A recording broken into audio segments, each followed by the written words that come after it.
What's up, guys? Welcome back to the channel. It's your boy Dominic Rich, and in today's video we'll be doing a preview for the Group C match between Mexico and Poland. So grab a snack or a glass of your favorite beverage, sit back, relax, and enjoy. Mexico versus Poland will be played on November 22nd at the Ras Abu Aboud Stadium. The teams were drawn in Group C alongside Saudi Arabia and Argentina. So let's kick things off with how both teams qualified for the World Cup. 1970 and 1986 hosts Mexico made the cut as expected by placing second behind Canada in CONCACAF's World Cup qualifying octagonal. As for the 1982 bronze medalist Poland, they placed second behind England in UEFA's World Cup qualifying Group I, which meant they had to do things the hard way via the playoffs. Drawn to play Russia in the playoff Path B semis, they received a bye to the final after Russia were banned, and they defeated Sweden 2-0 in the final. Tata Martino took over as the head coach of Mexico in 2019, and it has been a roller coaster ride for the El Tri faithfuls ever since. He won the Gold Cup in 2019, runners-up in both the Nations League and the Gold Cup in 2021, and then helped Mexico get back to the World Cup in 2022. Could he be the one to get Mexico to El Quinto Partido? If he achieves this, he would help El Tri to their best World Cup run ever, surpassing that of 1970 and 1986 when they hosted the events. Making their ninth appearance at the finals, the Eagles are currently managed by Czesław Michnovic, who only took over this year. Since their golden generation made two semifinals run in 1974 and 1982, they haven't got out of their group in the last three tries. Are Poland gonna come good this time? Well, Lewandowski needs some support. And now time for the Legend Appreciation Post. For Mexico, Jared Borghetti. The former Santos Laguna striker represented Mexico between 1997 and 2008, earning 89 caps, scoring 46 goals. He appeared at the 2002 and 2006 World Cups. And for Poland, Władysław Zmuda. The big defender racked up 91 caps for Poland between 1973 and 1986, including representing his country at 4 successive World Cups. Let's get into a bit of head-to-head between Mexico and Poland. The two teams have met each other 9 times, winning 3 apiece, and played to 3 draws. This included a group stage meeting at the 1978 World Cup, a game that Poland won 3-1. With that being said, Mexico have not lost to Poland in their last 6 games dating all the way back to 1985. Their last meeting was an international friendly in 2017 that El Tri won 1-0. Let's talk a bit about the form for both teams going into the World Cup. Well. For Mexico, this is a definition of a mixed bag. Well, lost a friendly against Sweden 2-1, beat Iraq 4-0, lost to Colombia 3-2, beat Peru 1-0, lost to Paraguay 1-0. During the Nations League, 1-1 against Jamaica, 3-0 to Suriname in the Nations League, 0-0 against Ecuador in a friendly, 3-0 loss to Uruguay in a friendly, beat Nigeria 2-1, 0-0 against Guatemala, and good performances there on paper in World Cup qualifiers. So they've been pretty okay, but a mixed bag as the year progressed, with 4 losses in there and a handful of draws. So it's fair to say that El Tri are coming into the World Cup, with some questionable form. But we know they love a World Cup. They do know they love to perform at the World Cup. And 2014 is a prime example when they struggled. They baby stepped their way to the World Cup and ended up doing very, very well, only to be dismissed by the Netherlands in controversial manner. They do play Argentina in their next game, followed by the last match against Saudi Arabia.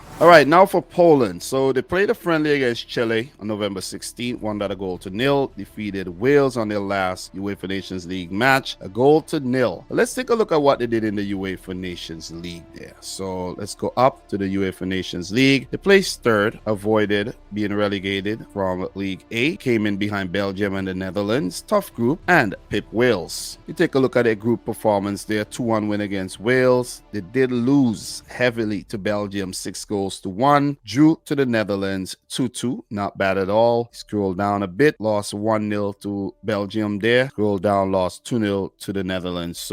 And then they beat Wales on the last matches. So you see, when they meet the more quality opponents, they tend to struggle. So we're going to scroll up a bit past the Nations League matches. You see the World Cup qualifiers there. They did prevail against Sweden in the playoffs there, 2-0, 1-1 in a friendly there against Scotland. And I think they were very lucky not to meet Russia, because Russia are tough nut to crack. So yeah, you need a little bit of luck sometimes. So you could see that Poland's coming into the tournament in so-so form, but did pick up 2 great results there in September and 1 in that friendly there in November. Their next game will be against Saudi Arabia, followed by the final group match against Argentina. So they have to get the job done in the first 2 matches. In my opinion, you never know. Let's talk a bit about the players to watch for both Mexico and Poland. So let's start with Mexico, man, on the Tata Martino. And the first player that we have to talk about is Guillermo Ochoa at the ripe age of 37, currently plays for Club America, and he's represented Mexico at quite a few World Cups. He's one of the iconic players with his long curly hair and just, you know, he's just iconic, man. And he is one of the best keepers of all time, I have to say. Saved them on so many occasions when their defense looks so inept. So Guillermo Ochoa is going to be a player to watch for me. Defense, we scroll up. The leader of the defense, Hector Moreno, 34 years old these days. He's a veteran, and he's going to need to keep this back line together. And this is one criticism I have of the Mexican team. Man, I can't ever predict who's going to start in the back for them. It's very, very difficult, man, to predict, you know. There's going to be Gallardo and Arroyo or Montes along with Hector Moreno. Who knows? I don't know, man. I really don't know what Tata Martino is going to do. But you could see some new crop of players coming through along with some familiar names. But Hector Moreno is going to need to keep those players together. Edson Alvarez, the Ajax man, listed here as an MVP. And he is a player that is going to, you know, a lot is going to be required of him, playing in the defensive midfield position, sitting right above these defenders. So he's going to have to help them out big time. We go up into the midfield here. And of course, man, we got to talk about some of these veterans. Hector Herrera definitely comes to mind. Look, he's going to start matches. He's currently in the MLS with Houston Dynamo, formerly of Porto and Atletico Madrid. We know of his quality, but he's actually going to need to perform, man. You know what I'm saying? Last few times I've seen him for Mexico in competitions, he's looked light. Andres Guardado, their most capped player ever. And how many caps is he going to end with? He's 36 years old these days. Definitely, I think is his last World Cup. I don't think he'll get to 200 caps. But look, man, he could end up playing 6 games if Mexico are able to get to that El Quinto Partido, you know what I'm saying? But look, Andres Guardado, indeed, man, captain. Gonna need to step up big time. And we definitely move. Charlie Rodriguez is a player I'm gonna keep an eye on because he hasn't done enough for me in my opinion, and he always gets into the Mexican team, you know, but maybe he'll lose his place to maybe Eric Gutierrez, who's been doing well for PSV, but it's left to be seen. So let's move into the forward players, and Uriel Antuna is a very, very explosive player that I think could step up in the absence of the likes of Jesus Corona, Diego Lainez, and some of the attacking players that were left out of this team. And with Raul Jimenez not really playing that well these days, he could step up and shoulder the goal-scoring burden. Rogelio Funes Mori, man, listen, he's had a lot of opportunities for Mexico and have not really convinced me yet. So is this his tournament to really come of age and justify his place in this Mexican team? It's left to be seen. Raul Jimenez, god damn, man. Ever since he cracked his skull when he played Arsenal versus Wolves, he's never been the same player, man. And I feel it for Raul Jimenez because he was so deadly up top for both Wolves and Mexico. But let's see if he can do something at this World Cup. Might be his last World Cup too. But look, let's say Raul Jimenez does not do anything. Alexis Vega, right, and Henry Martin are going to need to get the job done. So these are 2 players I have on my list as well. And last but not least, Hervin Chucky Lozano, who's been doing wonders for Napoli this season. They're flying high. He's going to need to transfer that form over to the Mexican national team, indeed. So look, some notable absentees in this squad. Jesus Corona, injured. Diego Lainez actually left out. I was really surprised from that omission. I thought he was in the squad. And Santiago Jimenez of Feyenoord did not get the nod, even though he's been in rather good form in the Dutch Eredivisie. So there you have it, guys. Players to watch for Mexico. Let's talk about Poland. Look, I have to say, I know quite a bit of these players, but I didn't pick out a lot of these players because they have standout players, and I'm gonna, you know, talk about these standout players, and I think these are the players that's gonna really have to put out some good individual performances if this Polish team are to get out of their group, right? And the first player, goalkeeper, of course, Wojciech Szczesny. He's going to need to be big in goal. They're going to need him. When the defense fails, he's going to need to stop that ball from going into the back of the net. They have some good backups in Skorupski and Kamil Grabara. I know very well about Kamil Grabara, who plays for Copenhagen, shutting out Man City in that Champions League game. So if Szczesny isn't able to stay fit or perform well, they have some good backups. Look, we go into the defense, right? Matt Cash is an injection of fresh air for this Polish team, right? And the Englishman just, earned his Polish passport, drafted into the team, is a really, really good addition to the setup. Matty Cash, Aston Villa. Kamil Glik, 34 years old these days. I really like when he was at Monaco, and that's some years ago, but, I just love his versatility. He loves to go up and make a nuisance of himself in the final third of the field.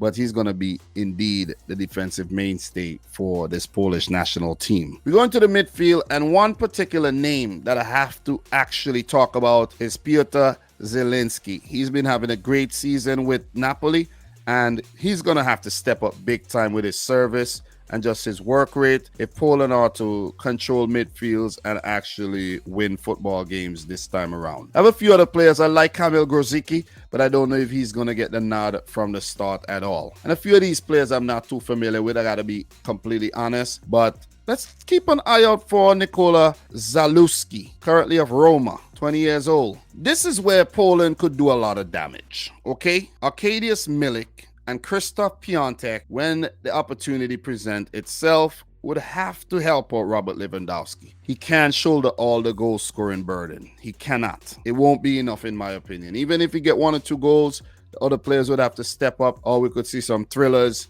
3-2, a brace for Lewandowski, 3 goals conceded at the in defense. So the other players are going to have to step up in all departments, but especially Arkadiusz Milik, Krzysztof Piątek. These guys come into the tournament with a repetition to uphold as well, but I think have not really stepped up, and like how Robert Lewandowski have really stepped up. But he's a star, he's the captain, he's their talisman, and if they are to do anything great at the World Cup, I think everyone has to rally around Robert Lewandowski, currently off Barcelona, of course, potentially playing at his last World Cup too. Let's move. Fun facts. The last time the Mexican team missed the World Cup was 1990 Italia, where they were banned for the Cachirula scandal of using players over the age limit in qualifying round for the 1989 FIFA World Youth Championships. What's in the dark always comes to light. As for Poland, they have not drawn any of their last 12 World Cup matches, last doing so when they played Morocco to a stalemate in the 1986 group stages. They've also suffered 8 losses during that period. I honestly didn't mean to be negative, okay? I apologize. Guys, it's now time for my prediction. Mexico versus Poland. Look, one thing I have to say about Mexico, right? They may not look good before the tournament, but when they play at the World Cup, they're a whole nother beast. And we know that from the last World Cup, when they beat Germany. They always surprise. They always seem to get to the round of 16. Could they do that again? That's the big question. Could they keep repeating the trick? Could they do it again? Mexico and Poland, I think, are polar opposites. No pun intended. But Poland do look good before the tournament. Lewandowski and co playing well. But then when they get on the big stage, absent, no show, nowhere to be found. And we've seen that at the last 3 World Cups where Poland have been knocked out in the group stages. They're long past that golden generation between 1974 and 1986 where they got to the semifinal twice. We've seen this Polish team look very, very good on paper, but just failed to live up to expectations. So when I say Mexico and Poland are polar opposites, I mean that. I think Mexico are going to take this game to Poland. They're going to play at a very fast tempo, and it's going to be very, very difficult for Poland to keep up with that. But Mexico have to be very, very, very careful and be very aware of the threat by the name of Robert Lewandowski, because anytime they slip up, they would actually pay. And we know that Mexican defense could be very, very shaky at times. So what they're going to need to do when they get the opportunities going forward, which opportunities I think will present themselves, they have to be very, very clinical. We know Chesney is a quality goalkeeper, but Mexico got to take their chances, because there's questions that's going to be asked of their attack where you can't really pinpoint any player that's going to, say, score the goals for Mexico, right? Is it going to be Henry Martin? Is it going to be Alexis Vega? Is it going to be Raul Jimenez when and if he's fully fit? Are we going to see Chucky Lozano do it, right? Questions. Both teams, I think, are in a very, very difficult situation here in this group. It's going to be very important for one of these teams to walk away with 3 points from this game, because the team that wins their opening match more than likely will go through to the round of 16, and the team that lose would have a mountain to climb in the second and third games. And especially if they don't get anything in the second game, well, they could kiss the knockout phase goodbye. But this time around, guys, Mexico versus Poland is a very, very, very difficult prediction in my opinion. But I'm going to have to go for Mexico to win the game 2-1. Question of the day.